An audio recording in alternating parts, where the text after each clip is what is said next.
Cetirizine जो कि एक मोस्ट कॉमनली यूज होने वाली एंटी हिस्टामिनिक ड्रग है, जो उसके हाइड्रोक्लोराइड सोल्ट फॉर्म में अवेलेबल है और जो 5 mg, 10 mg और 20 mg के स्ट्रेंथ में अवेलेबल है और सबसे ज्यादा एलर्जिक कंडीशन में यूज होने वाली ये ड्रग है। हालांकि एंटी हिस्टामिनिक क्लास की बहुत सारी ड्रग्स अवेलेबल है, लेकिन सेट्रिजिन हाइड्रोक्लोराइड उसमें से सबसे ज्यादा यूज होने वाली एक एंटी हिस्टामिनिक ड्रग है। तो हिस्टामाइन क्या है? जब भी हमारे बॉडी में बाहर से कोई एंटीजन आते हैं तो उसके रिस्पॉन्स में हमारे बॉडी में कुछ केमिकल मीडिएटर रिलीज होते हैं जिसको हम हिस्टामाइन बोलते हैं, जो बहुत सारे सिम्टम्स हमारे बॉडी में दिखाते हैं, जैसे कि रेडनेस होना या फिर ईटिंग होना या फिर रैशेस आ जाना या फिर नाक में से पानी बहना या फिर आंख में से पानी बहना। ये सारे एलर्जिक सिम्टम्स देखने को मिलते हैं। इन सारे सिम्टम्स को कम करने के लिए cetirizine as an anti histaminic drug use होता है।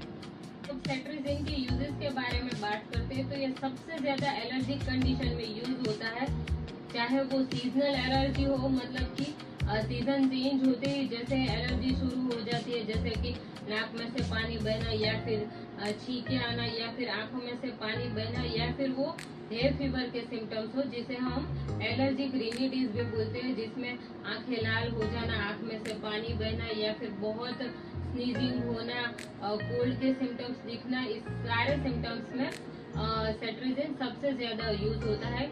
कभी कभी एलर्जेंस की वजह से या फिर इंसेक्ट बाइट की वजह से ईचिंग होना, रेडनेस हो जाना, रैशेस आ जाना, ये सारे सिम्टम्स को कम करने के लिए भी सेट्रिजिन बहुत ही कॉमनली यूज होता है।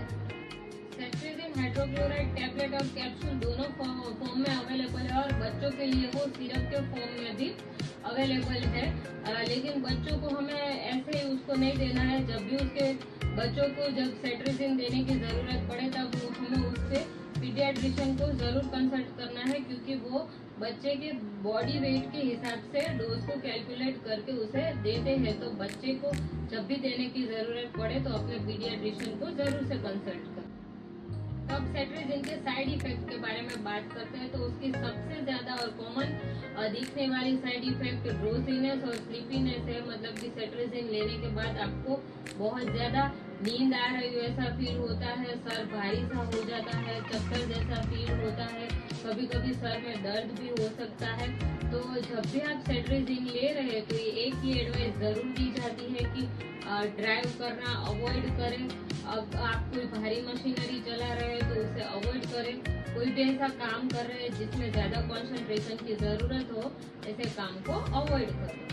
वैसे तो सेट्रिजिन हाइड्रोक्लोराइड एक सेफ ड्रग है, लेकिन प्रेग्नेंट लेडी और ब्रेस्ट फीडिंग मदर को जब देने की बात आती है तो मैं हमेशा यही कहती हूँ कि सेट्रिजिन हाइड्रोक्लोराइड के अलावा भी अगर आप कोई ड्रग ले रहे हैं तो इस दरमियान अपने डॉक्टर की एडवाइस जरूर लें और डॉक्टर की एडवाइस के हिसाब से ही मेडिसिन को कंज्यूम करें। तो अब किन किन लोगों को सेट्रिजिन नहीं लेनी है? तो ऐसे पेशेंट है कि जिनको किडनी की प्रॉब्लम है, उनको सेट्रिजिन को बिना डॉक्टर की एडवाइस के नहीं लेना है। कोई भी ऐसे पेशेंट है कि जो सीजर या फिर एपिलेप्सी की दवाई ले रहे हैं, कोई कोल्ड कफ की अलग से दवाई ले रहे हैं या फिर स्लीपिंग पिल्स ले रहे हैं, मसल रिलैक्सेंट ले रहे हैं या फिर सेडेटिव हिप्नोटिक्स ले रहे हैं या फिर एंजाइटी और डिप्रेशन की दवाई ले रहे हैं, तो ऐसी सारी मेडिसिन के साथ सेट्रिजिन हाइड्रोक्लोराइड रिएक्ट करता है। तो ये अगर आप ये सारी दवाई ले रहे हैं तो सेट्रिजिन हाइड्रोक्लोराइड को लेने से पहले अपने डॉक्टर को ये सारी चीजें बताएं और बिना उसके कंसल्टेशन को सेट्रिजिन हाइड्रोक्लोराइड को कभी कंज्यूम ना करें। तो अब ये तो सेट्रिजिन हाइड्रोक्लोराइड तो एक एक्टिव कॉन्स्टिट्यूएंट है। तो सेट्रिजिन हाइड्रोक्लोराइड बहुत सारे ब्रांड नेम से फार्मेसी स्टोर में अवेलेबल है, जैसे कि सेटजिन, सेटसिप, सिटीजेड10, जिलटेक, ये बहुत सारे ब्रांड नेम से अवेलेबल है। तो आप इसमें से कोई भी दवाई यूज कर सकते हैं। सेट्रिजिन और लिवोसेट्रिजिन में थोड़ा बहुत फर्क है। लिवोसेट्रिजिन है वो सेट्रिजिन का एल आइसोमर है। नेक्स्ट वीडियो में हम उसके बारे में बात करते हैं। आज के लिए सिर्फ इतना ही, मिलते हैं नेक्स्ट वीडियो में। Thank you.